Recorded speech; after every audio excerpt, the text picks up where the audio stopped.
Hello everyone, and welcome to this video, which is in our Great Engine game series. I'm Grandmaster Matthew Sadler, and we're taking a look at the game between Revenge and rofChade, TCEC Cup 10, round 16. I have a soft spot for the Revenge engine. I play a lot of engine matches between Revenge and Komodo and Stockfish when I'm testing openings or looking at openings for the Sufi book, and yeah, I always feel it gives a good account of itself, and it's got a very nice attacking style. And well, this was a very nice example. It chooses a very aggressive plan in the King's Indian, and then just well, carries it on beautifully to its conclusion. So how did this King's Indian arise? Through a very strange move order. So first of all, e4, c6, Caro-Kann, and then we end up going back to first of all, it looks like a modern, and then eventually a King's Indian. So Queen e7 was played by rofChade, which is somewhat unusual. The rather more natural castles is more often played. And after Queen e7, always got to be careful with the Queen on e7 in a King's Indian. It can often be slightly misplaced, especially with pawns on e4, f3.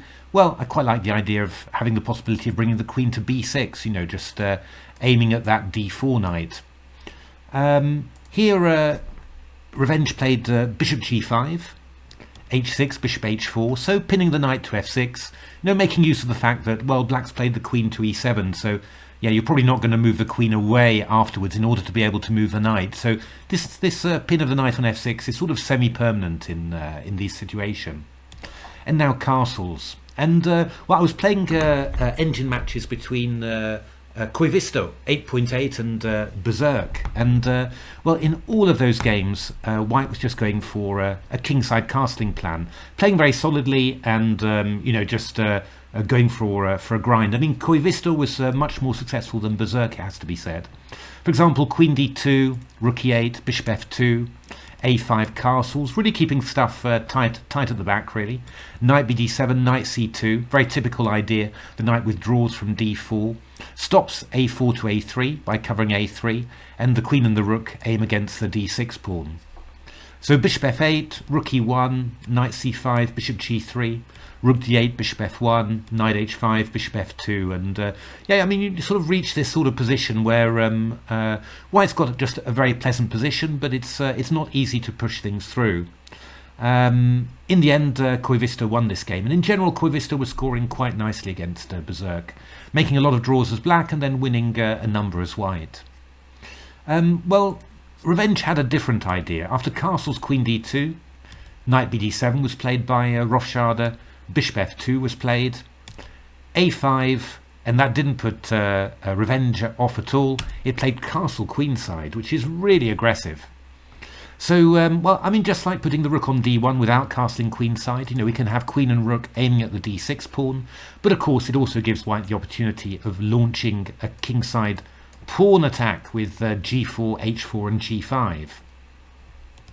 So a4 played, and now another move that I would really struggle to play, I have to say. What Berserk did in this position was much more what I would be thinking of, and that was playing the move knight e8.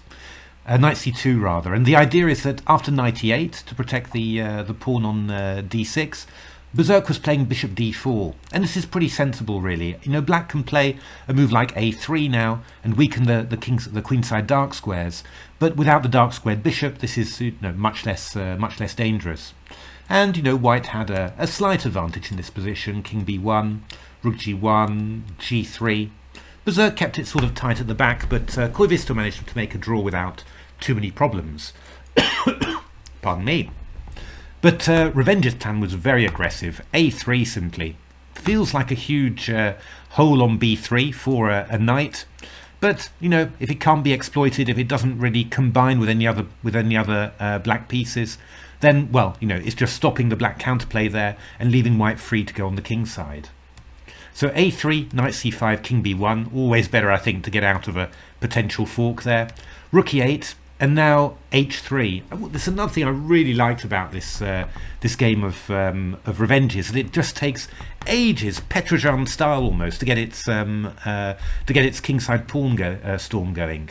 Got to be a little bit careful because g4 would allow bishop takes g4, when f takes g4, knight e4 is going to win material. But h3 is a great move, just reinforcing g4. So yeah, and this is where black really needs to struggle hard to find a plan. Knight h7 was played by Rofschade here. Knight b3 was an interesting plan played by Berserk. Just I mean, the idea is that black's often willing just to sacrifice this d6 pawn and then try and line up on the c4 pawn, and of course by getting a black pawn on b3 here, you're kind of isolating the support of the c4 pawn. Actually Koivisto didn't take the d6 pawn, not straight away, just yeah, played some moves to try and increase its position. To be honest, this looks, you know, really very, very promising for white, but somehow Berserk managed to hold. Still pretty nice for white, I think. But knight h7 was played by Rofschade, and now g4. Again, Berserk was looking to play knight c2, but I think that's a little bit too slow, really. I think g4 is a very nice move here. Knight f8. And rook g1, again a very slow move, just preparing h4 and yeah, maybe f4 later, g5, h5. But I liked it very much. Again, feels very Petrosian somehow. You know, Petrosian, great world champion of the 1960s, he was known for his very, very deliberate way of preparing his positions. And, well, this really reminded me of that. I never quite managed to do that in my games. I'm always either too impatient or just a bit too nervous, you know, to really take my time. But, yeah, this just really, it always appeals to me, this style, you know, even if I don't really manage to do it properly. So bishop d7 was played by Rofschade, just developing quietly. I think I do prefer what Koivisto did, actually, and that was to go king h7, h4 and knight e6 and really just stimulate Berserk to grab the d pawn. And then what you notice is, you know, yeah, white is a pawn up, and in principle it's a full pawn, but well, this knight on b3 is nicely placed. The c4 pawn is difficult to defend, so yeah, you know, it's not so terrible. And actually some tactics came in. So f4 takes, and then this lovely move, bishop d5, c takes d5, knight d2 check, and knight e4, forking the rook on d6 and the bishop on f2. And after rook d7, knight f2, the rook is attacking the bishop on e2. So rook f7, king g8, and black will pick up a piece here. So some really, really nice tactics there. And well, after bishop c4, rook e4, bishop a2, rook f4, yeah, Koivisto was just about hanging on. I mean, really excellent tactics there. And yeah, a bit tough for human players to calculate, I think. But I like very much the idea of forcing white to take the pawn on d6, or tempting white to do that, and then just using that to, well, just take the edge off white's initiative. Because with what Rofschade does, bishop d7, the attack starts looking quite fearsome. So king h7, and now a lovely move again, f4. So f4, that barely looks possible. Why on earth are you just giving away the e4 pawn? Well, the key idea is bishop d3 and h5, and well, actually getting rid of this pawn on e4.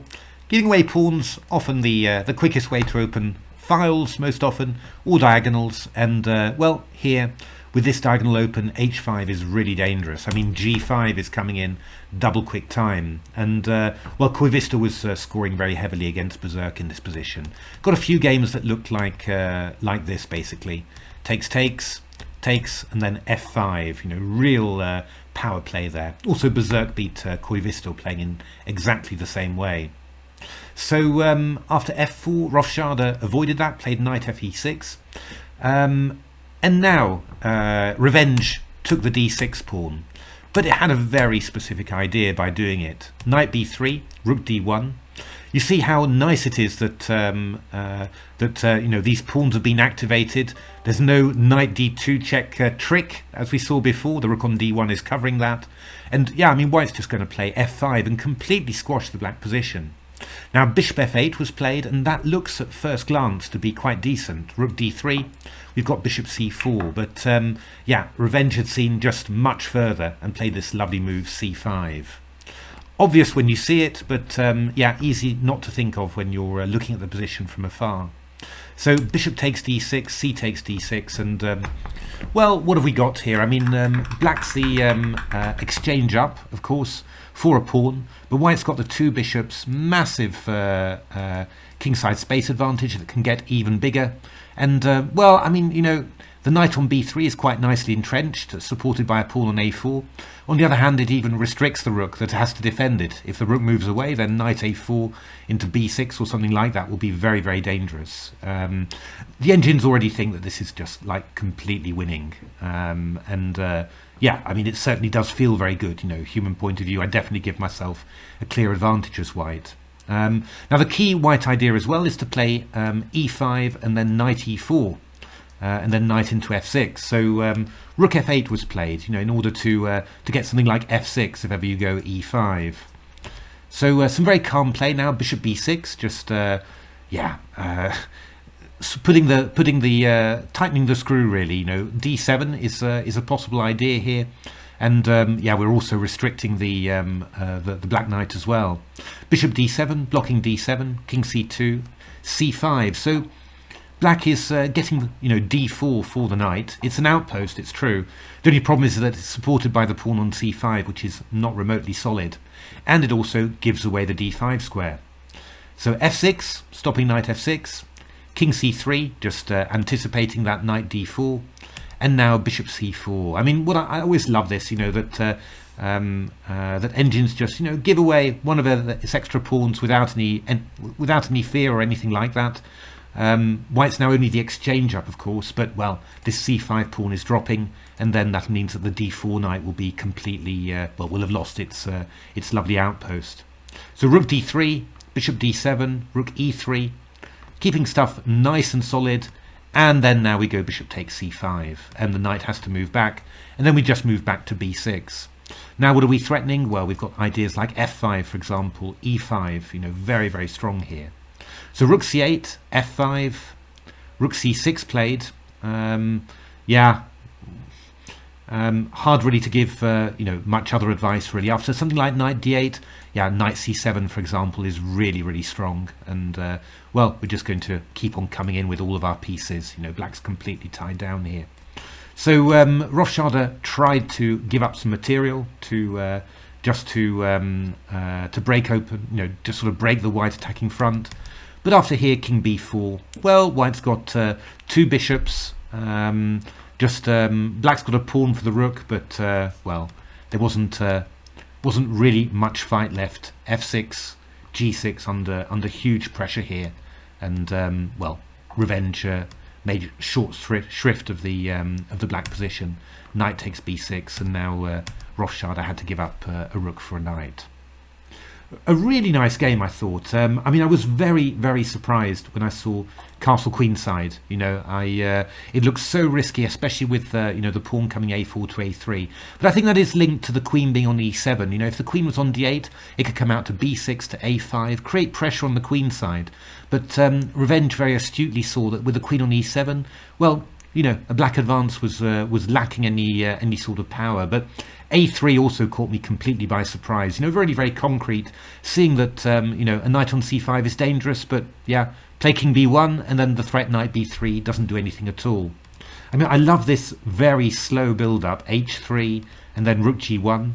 And yeah, I mean, I very much like this exchange sacrifice. We see so many of these exchange sacrifices from engines, but they always make a beautiful aesthetic impression. And you know, they're often so crucial to the engine evaluations. You know, if an engine's assessing something at you know, +2 and you can't see why, well, often it's just like, you know, grabbing a pawn, sacking the exchange, transforms the position completely. And you know, this was just it really. You know, white's pieces just well, come in all over the black position, and yeah, black's got no outpost left whatsoever.